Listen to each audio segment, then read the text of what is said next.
करने के पहले मैं कहना चाहता हूं कि जिन भारत विरोधी और आतंकी संगठनों ने भारत माता के मस्तक पर हमला करके कई परिवारों के सिंदूर मिटाए थे, उन्हें भारतीय सेना ने ऑपरेशन सिंदूर के माध्यम से इंसाफ दिलाने का काम किया है।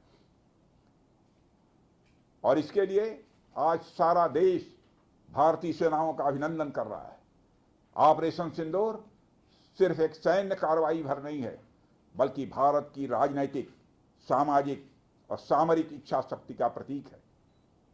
यह ऑपरेशन आतंकवाद के खिलाफ भारत की दृढ़ इच्छा शक्ति का और सैन्य शक्ति की क्षमता और संकल्प शक्ति का भी प्रदर्शन है। हमने दिखाया है, भारत आतंकवाद के खिलाफ जब भी कोई कार्रवाई करेगा तो आतंकवादियों और उनके आकाओं के लिए सरहद पार की जमीन भी सुरक्षित नहीं रहेगी।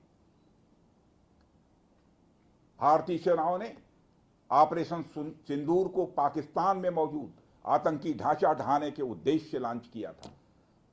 हमने उनके आम नागरिकों को कभी निशाना नहीं बनाया था, मगर पाकिस्तान ने न केवल भारत के नागरिक इलाकों को निशाना बनाया, बल्कि मंदिर, गुरुद्वारा, गिरजाघर पर भी हमले करने का प्रयास किया।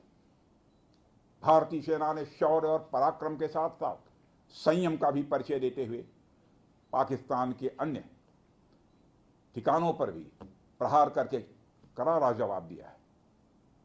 हमने केवल सीमा से सटे सैन्य ठिकानों पर ही नहीं कार्रवाई की, बल्कि भारत की सेनाओं की धमक उस रावलपिंडी तक सुनी गई जहां पाकिस्तानी फौज का हेडक्वार्टर मौजूद है।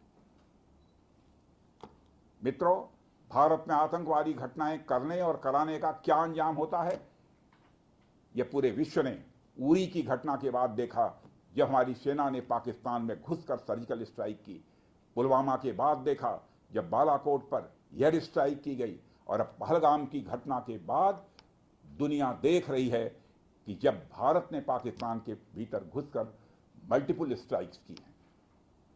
आतंकवाद के खिलाफ जीरो टॉलरेंस की नीति पर चलते हुए हमारे यशस्वी प्रधानमंत्री श्री नरेंद्र मोदी ने स्पष्ट कर दिया है कि यह नया भारत है जो आतंक के खिलाफ सरहद के इस पार और उस पार दोनों तरफ प्रभावी कार्रवाई करेगा। यह हमारे प्रधानमंत्री जी ने स्पष्ट रूप से यह संदेश दे दिया है।